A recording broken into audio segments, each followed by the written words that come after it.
What's up, you guys? This is Jay Razzler from Broke Guys Entertainment, and we're back with another anime discussion. I got my brother Andre rocking with me. Say what's up. What's up? And the homie Cameron, he back. You already know. He's finally otaku, man. He was lagging on the anime forever, but he's been binging every anime you can name of. So say what's up, Cameron. I'm not no fucking otaku. That's okay, bro. You a video game otaku. I am too. Damon die. But yeah, today we talking about 91 days. If you seen it in sub, it's cool. I seen it dub. These two seen it sub. It's whatever. Whatever you like to watch it in, that's fine. Just don't come in the comments talking about sub better than dub, blah blah blah. It's Dub Nation over here, anyway. Stupid. But yeah, we about to get into 91 Days, man. So 91 Days takes place in a fictional Illinois. It's called town. It's called Lawless in the Prohibition era. And it stars Angelo Lagusta, I believe it's Lagusa. Lagusa. Don't try to correct my pronunciation because you saw it Japanese. It's English. That's how you pronounce it. It's Lagusa. No, remember they pronounce stuff different because if you hear them say English, it's broken. How'd they say it in English? Lagusa. That's what I just said. Hey, that's what I said. Anyway, This dude. Angelo Lagusa, him and his family I thought have you said Lagusta. him and maybe I did. I don't know. We'll rewind the tape. Him and his family is like having a little dinner and stuff. People come over. Basically, his parents tell him to hide. His whole family end up getting killed, even his younger brother, and he's out for revenge. He's going after the Vanetti family. They're one of the Mafia families in the town of Lawless who runs it. And yeah, he basically comes back later on and gets in good terms with the Vanetti family's Don's son, and that is Nero, only to like pick them off one by one. Before I get into what I liked about it, Pierre, what do you guys say? I don't know really what to say. That anime, there hasn't been a lot of anime recently that has touched me, but that thing definitely did. It was one of those. It was sad, it was driven, it was awesome. People in there, they're hectic, and it goes to show you that you can't really trust everybody, and there's always somebody that's out to get you. Okay. Yeah, and it's like, what makes this thing so good, little side note, I believe this is the creator of 91 Days isn't the creator of Baccano. So if you've seen Baccano and you've seen that in English too, just know, bruh, whoever, well, thank Funimation too, because they A1 with getting the voice actors, and the actions are perfect. But yeah, it's so beautiful. Like what's his name, Angelo, well, his alias is Avilio. Video thing. Yeah, and he reunites with his friend from his childhood, Corteo, and he ended up involving Corteo in his mob life, and it, bruh, this shit just keep going up and downhill. Like, it was times when I thought Avilio was going to get caught, but somehow, by a twist of luck, he ended up pulling through, and then he was just, he continued with his scheming to take down the Vanettis. But yeah, Cameron, what you think about it? No, I think it was a pretty good anime. You know, kind of started off slow in the beginning, but I loved how cold and calculating the main character was. Like, Indeed. I'm saying, bruh, it's just something about, I love stuff where I love when the anime like it has a character scheme and something, and is crazy twists and turns you wasn't expecting. Like I actually thought it was gonna go a lot smoother than it did, because you was like, I was rooting for Avilio, but then other times I'm like, man, that's fucked up, because this is one part. Well, fuck it, the anime ended sub dub. If you haven't seen it, go watch it. Where basically Avilio makes Nero kill his other brother, thinking, because he's like, oh, they're gonna shoot each other, but the bullet was in his brother's gun. He already emptied the bullet, so the dude wasn't even gonna shoot him to begin with. His brother wasn't gonna shoot him to begin with, and he basically made family kill family. I'm like, oh my god, this nigga Avilio is a savage. I love it. And then it's many parts like that. Like you like, damn, bruh. I'm happy for Avilio, but I'm feeling for the Vanetti family too. And then who knew his what's the name? Nero's sister was a savage, bruh. Was y'all expecting her? I forgot what she did. Should be told. She killed her husband. He was a member of the yeah, I remember that. I forgot what the name of their family. The one who was like Galicia, I think. Yeah, something like that. Yeah, Galasius. There we go, Galasius. There you go. That's what it is. Yeah, so she killed him for her brother, and then she skipped town. I was like, fuck, she down for her family. Whoever just commented, I don't know what she said. Type it again. What you think about his sister? I was about to call you Zeke Cameron. Honestly, I don't really remember too much about the sister. Okay. She was the one that got married to that the red hair dude. The red hair dude. The one who was pretty much just fantasizing about the way she wished her family could have been. Yeah. She kind of irritated me. I didn't really like her. Because it's like she never really wanted to take responsibility for anything. She just I wish things could have been like this or this way. Like, nah. True.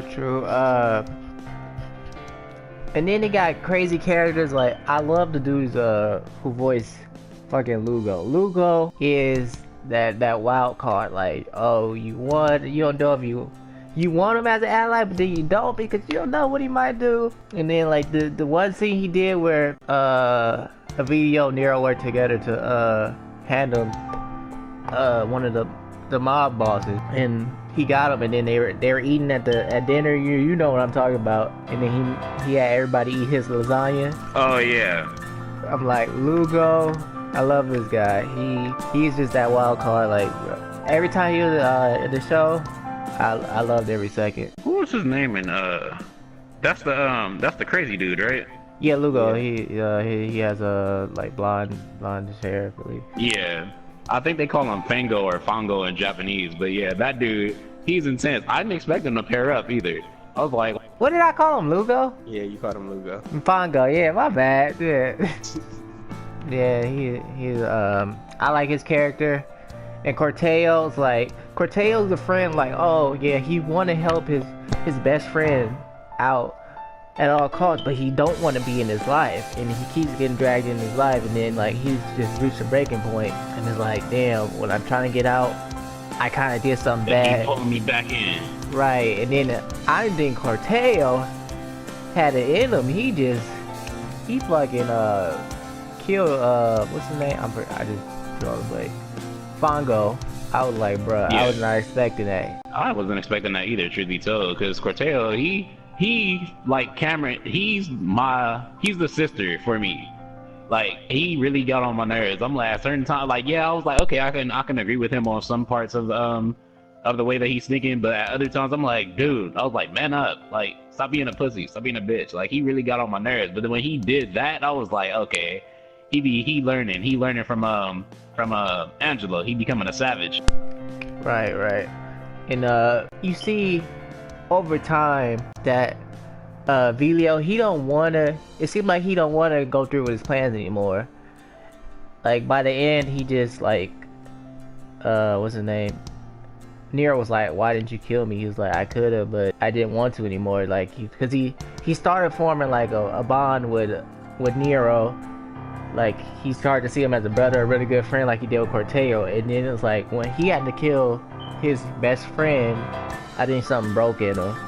Like he was just coming back to like finding a purpose in life, and then like his friend died, and he was the one who had to pull the trigger, so he was just done. He killed everybody who was responsible for his family's death. But since I guess Nero didn't pull the trigger himself, he was just there. He was just like, you know what, I'm gonna let you live, and I'm gonna go on with my life. But the ending kind of confused me, because I'm like, did what's his name shoot him, or did he just let him go? Because at the end, Nero driving off in the truck on his own. It don't show a body or nothing. You hear a gunshot. Yeah, that's why. But you don't know. There was a lot of speculation that he didn't kill him and Angelo's still alive, or Emilio, either one. But yeah, there was a lot of speculation behind that, seeing that they didn't show no body. And you know, if there's no body or some kind of body part or something that's shown, then that character's still alive.